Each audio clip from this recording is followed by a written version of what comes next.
Nah, jadi untuk pengintian homogen secara termodinamika itu tadi sudah dibahas, ada pengaruhnya ada 3 ya, energi bebas volumenya, yaitu adalah pembentukan dari volume tertentu endapannya, lalu terbentuk energi antarmukanya, itu kontribusinya positif, dan juga energi regangan misfitnya itu juga kontribusinya positif ya, atau menurunkan dari energi bebasnya. Nah, lalu ada untuk pengintian heterogen, dia ada satu kontribusi lagi, yaitu penurunan energi karena hilangnya defect atau cacat. Karena dia kan mengintinya terjadi di cacat, yaitu bagian cacat ya. Misalkan ini ada dislokasi awalnya seperti ini, lalu dislokasinya itu terbentuk endapan ya, endapan di sini.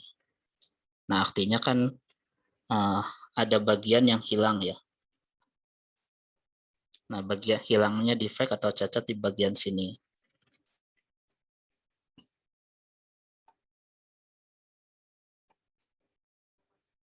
Nah, jadi akhirnya kan seperti ini. Jadi bagian di tengahnya ini hilang, asalnya kan ada cacat di sini, tapi karena terbentuknya endapan, cacatnya itu akan hilang. Nah, energi dia akan menurunkan energi totalnya, yaitu sebesar delta G, D itu adalah defect-nya itu berapa. Nah, jadi ya untuk pengintian heterogen ada kontribusi keempat di sini. Kalau untuk homogen itu hanya ada 3 kontribusi di sini. Sama seperti sebelumnya, jadi ditotalkan, lalu ini adalah contohnya ya, atau yang lebih detailnya. Jadi kita anggap di sini seperti ini ya. Ini awalnya ada batas butiran, kemudian ada terbentuk fasa endapan baru, yaitu fasa beta di dalam matriks alfa. Kemudian ini dianggapnya berbentuk tudung bola ya. Kalau tadi sebelumnya pengintian homogen itu bentuknya bola seperti ini. Nah, untuk tudung bola itu kita potong di bagian sudut tertentu ya. Jadi seperti ini.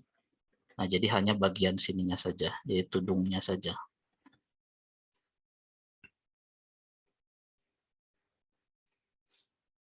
Bagian bawahnya itu akan hilang ya. Jadi seperti ini, tudungnya saja.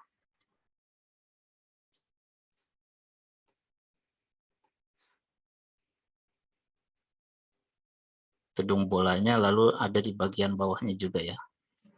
Jadi seperti ini. Jadi ada 2 tudung bola. Nah, ini disebutnya ya, ini tudung bolanya segini. Jadi tidak penuh seperti itu ya. Jadi membentuk sudut tertentu di situ. Sudutnya adalah ini ya, theta. Theta di sini. Lalu ini adalah karena terbentuknya volume baru di sini, ya terbentuk antar muka, antar matriks, dan fasa baru. Itu ada 3 ya, atau di bagian sini itu adalah matriks alfa dengan beta, lalu ini adalah alfa dengan alfa, energi antar muka antara fasa alfa dengan fasa alfa, ini energi antar muka antara alfa dengan beta. Nah, kemudian ya tinggal kita hitung volumenya adalah volume tudung bolanya ya. Jadi volume dari sini, jadi bagian volume di sini lalu dikalikan bagian bawahnya, juga bisa seperti itu. Jadi lalu sama pembentukan antar muka antar fasa baru, yaitu gamma alfa beta ya. Gamma alfa beta ini dikalikan dengan luas permukaannya, yaitu luas permukaan dari tudung bolanya itu. Kemudian ini regangannya bisa juga diabaikan ya, karena di sini kasus ini dimisalkan kecil ya, karena kan sebenarnya delta GS juga tidak ada penurunannya, nanti langsung ke delta GS-nya. Penurunannya hanya dikalikan volume ya, jadi di sini kan sama juga volume tudung bola, tapi di kasus ini dimisalkan regangannya itu sangat kecil sehingga diabaikan. Nah, kemudian ini adalah penurunan energi yang hilang Jadi yang hilangnya itu bagian sini ya. Ini defect ini itu akan hilang batas butirannya ya karena terbentuknya endapan baru. Nah, luasnya adalah luas permukaan di bawah dari tudung bolanya ini ya. Di luas permukaan ininya. Atau alas dari tudung bolanya dikalikan antar muka yang hilang ya.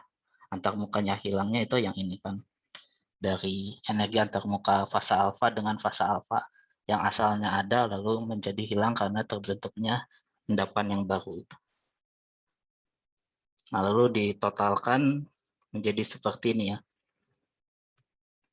Nah, ini penurunannya tidak akan dijelaskan lebih lanjut ya, karena agak rumit, tapi kira-kira seperti ini. Nah, jadi hubungan antara gamma alfa dengan gamma alfa beta itu bisa kita lihat dari sini ya. Jadi ini adalah sudut delta tetanya. Lalu di sini kan bagian sini itu menjadi cos sinusnya ya. Jadi bagian samping dan juga bagian miringnya, jadi yang ini adalah gamma cosinus alfa beta. Yang bawah juga bisa ditranslasikan ke sini menjadi gamma cos alfa beta. Nah, cos gamma gamma alfa beta cos theta, salah. Yang ini juga sama, gamma alfa beta dikalikan cos theta. Jadi ada dua. Jadi gamma ini adalah sama dengan yang kebalikan di sininya. 2 kali gamma alfa beta cos sinus theta ya.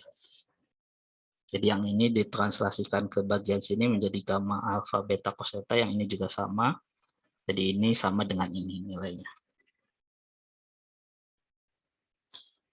Nah, lalu lengkungannya, jadi untuk mencari volume tudung bola ataupun alas tudung bola ya, dilihat juga dari sudutnya ini ya. Nah, jika misalkan ada titik dari lengkungan tadi ya, lengkungan bola ini kan seperti ini ya. Nah, ini R-nya, lalu kan tudung bola kita potong bagian tertentu ya, di bagian sini. Jadi hanya ininya saja. Jadi ini adalah R-nya, kemudian ya ini R-nya, baru di bagian sini juga ini adalah tetanya ya. Jadi teta, sudut teta berarti bagian sini adalah R sinus teta. Bagian depan dan juga bagian miringnya. Lalu bagian ini adalah bagian samping di sini dan juga bagian miringnya menjadi R cosinus theta. Nah, jadi yang ini adalah ini kotak tadi ya. Ini adalah R sinus theta, yang bagian ini adalah R cosinus theta. Nah, lalu jadi jarak ini adalah R dikurangi R cos theta, jadi R dalam kurung 1 minus cos theta. Nah, ini untuk menghitung luas permukaan tudung bolanya. Nah, jadi ini juga nanti sama ya. Yang dihitung adalah berapa R kritisnya dan juga nanti delta G kritisnya. Nah, jadi R kritisnya itu maksudnya dari sini ke sini. R-nya itu. Walaupun hanya tudung bolanya saja, tapi maksud di R di sini ya titiknya di sini ya. Jadi bagian satunya saja. Nah, jadi untuk alas tudung bolanya ya, jadi yang dihitung kan yang ini, bagian ini, karena ada 2, 1 dan 2, berarti ini dikalikan 2. Kemudian ya ini dihitung R sinus, dari R sinus tetanya dikalikan D theta, baru kan dikalikan R dari D double theta. Nah, ini jadi seperti ini. Ini tidak akan dijelaskan ya, tapi kira-kira tahu asalnya dari mana. Kemudian alas tudung bolanya kan berarti alas di sini itu V kalikan R kuadrat ya. Nah, ini R kuadratnya adalah ini. Jari-jari dari sini alasnya kan R kalikan sinus theta. Jadi V kalikan R sinus theta kuadrat. Kemudian volume tudung bola ya, dari sini itu diintegralkan terhadap 0 sampai R di sini. Jadi didapatkan seperti ini.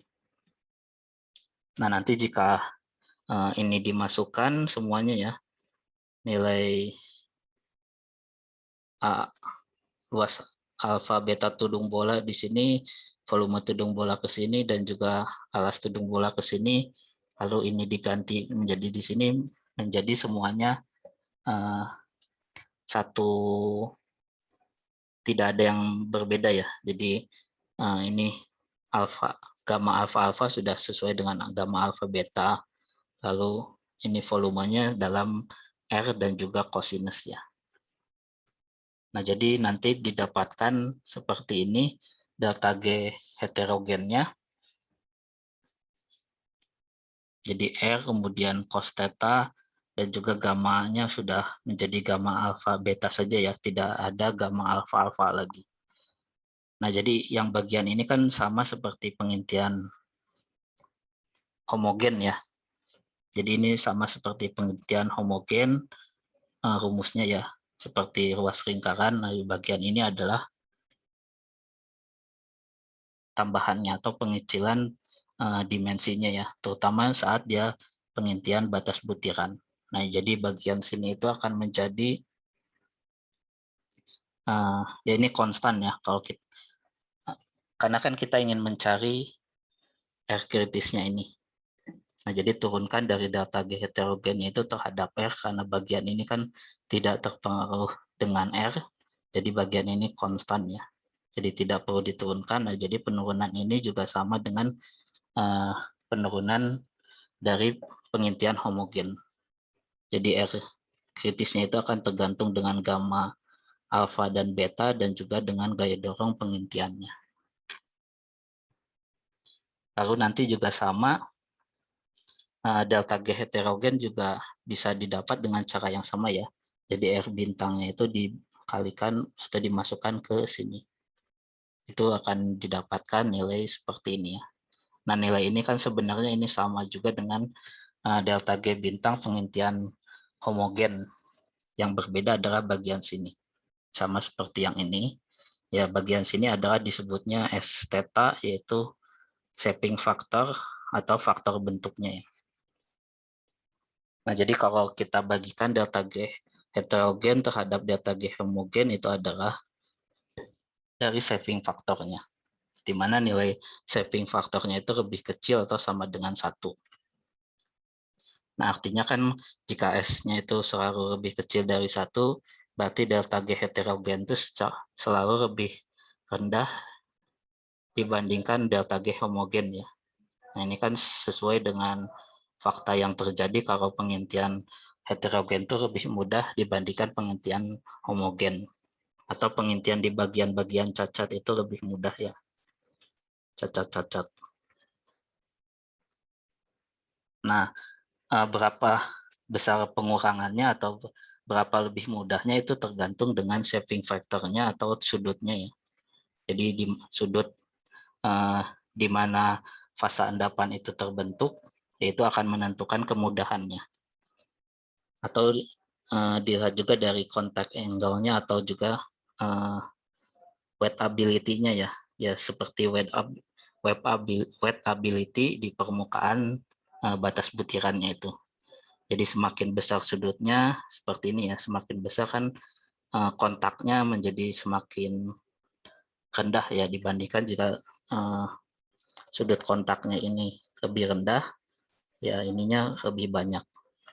Jadi semakin rendah sudut kontaknya, penurunannya semakin tinggi, STT-nya semakin rendah ya. Semakin tinggi STT-nya juga semakin tinggi. Nah, tapi pengintiannya akan menjadi semakin sulit. Nah, jadi untuk pengintian yang semakin mudah ya sudut kontaknya dia harus semakin kecil. Harus semakin kecil ya untuk pengintian heterogen yang lebih mudah. Jadi semakin ke sini itu pengintiannya pengintian heterogennya semakin sulit.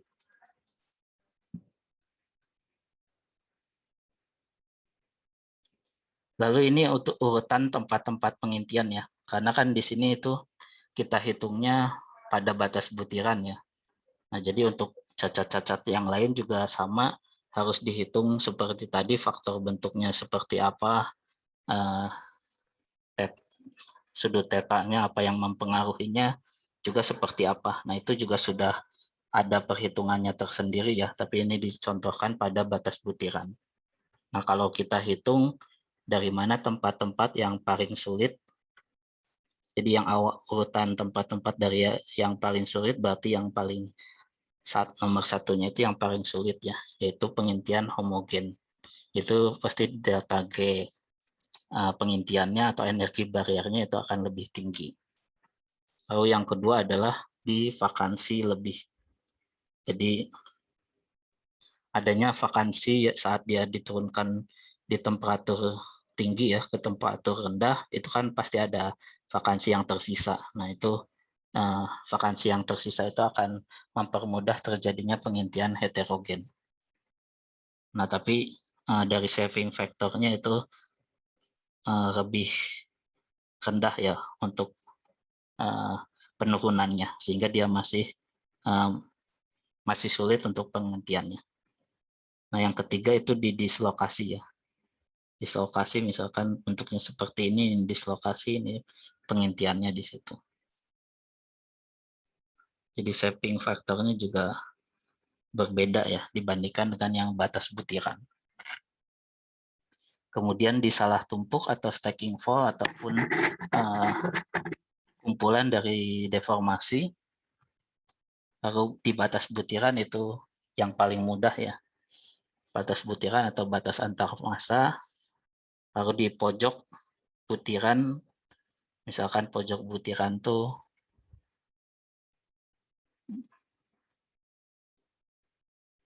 ya di pojok seperti ini ya, di pojok. Nah, ini di pojok di sini dibandingkan di sini yang lebih mudah di pojoknya di sini.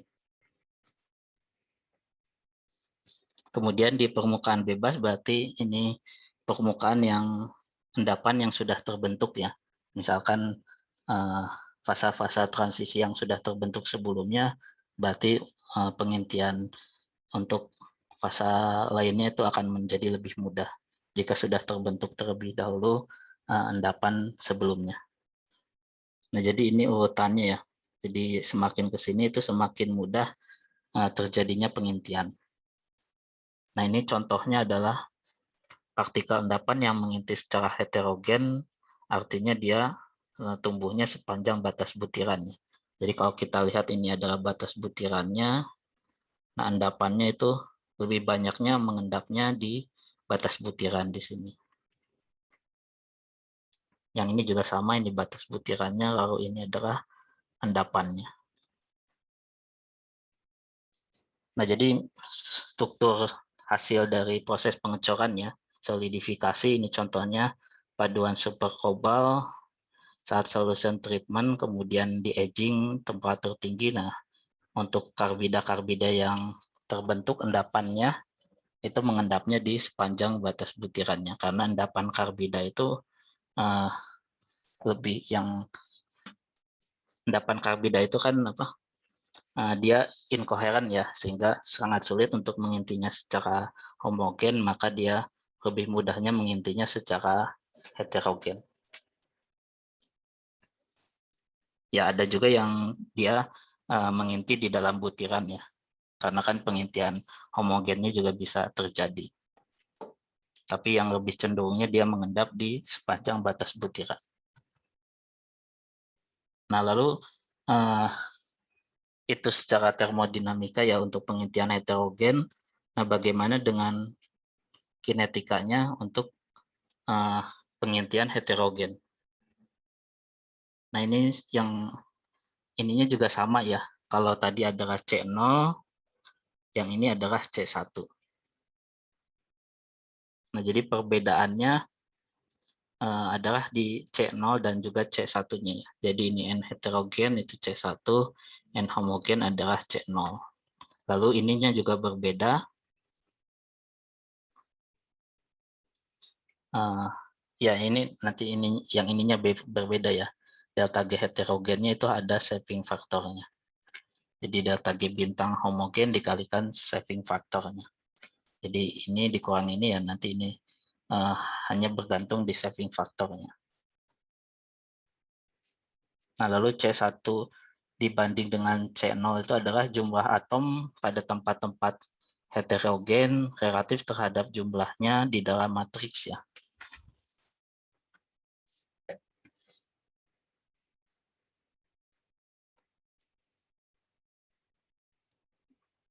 Sebelum ke situ, yang dimaksud C1 dan C0 itu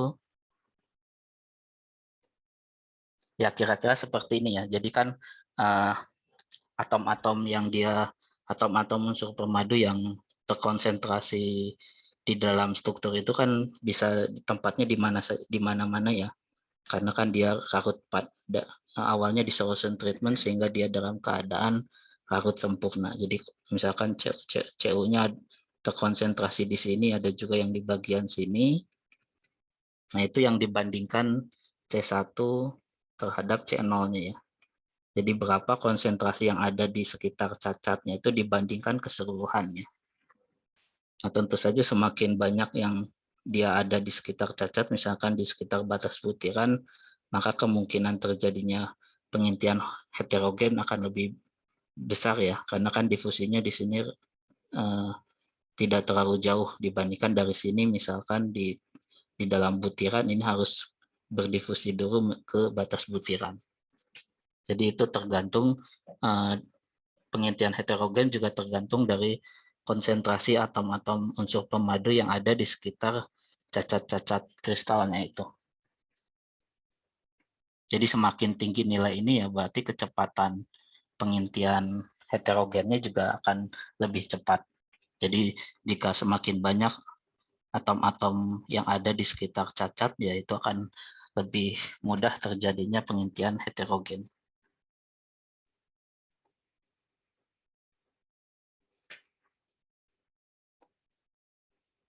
Jadi ini jumlah-jumlah atom pada tempat heterogen relatif terhadap jumlahnya di dalam keseluruhannya atau matriksnya. Nah, ini pertanyaannya, kira-kira apa penerapan mekanisme pengintian heterogen ini dalam praktek pembuatan baja paduan mikro ya. Jadi unsur pemadunya ditambahkannya dalam konsentrasi yang kecil, tapi walaupun ditambahkannya dalam konsentrasi yang kecil, dia bisa menghasilkan kekuatan yang tinggi, yaitu dinamakan high strength low alloy steel. Nah, jadi unsur-unsur yang ditambahkannya itu akan menjadi endapan penguat ya. Jadi endapan penguat itu kan dapat menahan terjadinya dislokasi ya. Jadi walaupun ditambahkannya dalam konsentrasi yang kecil, tapi dia bisa membentuk endapan, dan endapannya itu nanti akan, jika tersebar merata di dalam matriks dan ukurannya kecil-kecil, itu akan menghasilkan kekuatan yang tinggi. Nah, ini bagaimana mekanismenya ataupun juga penerapannya ya. Nah, jadi untuk mendapatkan baja yang kuat sekaligus ketangguhan yang tinggi itu dia harus jadi selain kuat dia harus tangguh ya. Nah, tadi kuat itu dia terdapat partikel-partikel endapan. Contohnya adalah endapan karbida ataupun karbon nitrida. Jadi yang ditambahkan itu unsur niobium, dia akan mengendap bersama karbon menjadi NBC atau juga karbon nitrida. Jadi endapan karbida atau endapan nitrida seperti ini. Jadi unsur yang ditambahkan dalam jumlah kecilnya itu tadi niobiumnya. Itu akan membentuk endapan penguat. Nah, sekaligus ketangguhan itu berarti matriksnya itu ya matriks ataupun ya nanti kan dari gamma menjadi ferrite ya, menjadi alfa ya perubahannya. Nah, ferrite-nya itu akan menjadi lebih halus. Jadi akan didapatkan ketangguhan yang tinggi itu dengan mendapatkan ferrite yang lebih halus, sehingga nanti terjadi proses grain boundary strengthening juga. Nah, jadi kan batas butirannya juga lebih besar ya, lebih banyak ya. Nah, jadi dengan batas butir yang lebih banyak itu dia akan lebih mudah terjadinya pengintian dari endapan karbida di dalam batas butiran. Nah, jadi jika kita lihat ini yang putih-putih itu adalah endapan dari karbonitridanya, itu adalah di dalam dislokasi maupun di dalam batas butiran dari ferrat. Nah, ini kenapa didislokasi, berarti harus ada proses untuk menghasilkan dislokasi ini ya. Jadi selain dari pengendapannya di batas butiran, dia juga bisa mengendap di cacat-cacat yang lain, contohnya di dislokasi. Nah, untuk menghasilkan dislokasi ya, sebelumnya juga sudah dibahas pada paduan untuk AU ya. AU emas itu dilakukan cold working. Nah, untuk di baja ini bisa dilakukan hot working. Nah, bagaimana caranya? Dilakukan hot working atau lebih tepatnya thermomechanical control process. Jadi selain diatur suhunya, suhu saat dia pengendapan, dan juga dilakukan mechanical. Jadi dilakukan rolling dan diatur suhunya di temperatur tertentu. Sehingga nanti didapatkan saat dia diturunkan temperaturnya, dia mengendapnya di saat setelah terjadinya rolling, yaitu saat dia ukuran butirannya menjadi lebih halus dan juga terbentuknya banyak dislokasi. Nah, jadi rolling atau pencanaian ya, pencanaian itu bahasa Indonesianya, ini yang ada di proses di Krakatau Steel juga. Jadi di hot rolling mill, jadi pencanaian panas ya, pabrik pencanaian panas di Krakatau Steel itu asalnya dari slab ini, dia dipanaskan dulu di reheating furnace, nah baru dilakukan pengelolannya itu diatur temperaturnya, yaitu temperaturnya itu adalah sedikit di atas temperatur AR3. Jadi kalau kita lihat ini diagram fasa baja, Fe terhadap karbon ya, AR3 itu di sini ya. Jadi sedikit di atas di sini berarti dia masih dalam keadaan gamma. Di sini alfa plus gamma. Jadi saat dia diturunkan akan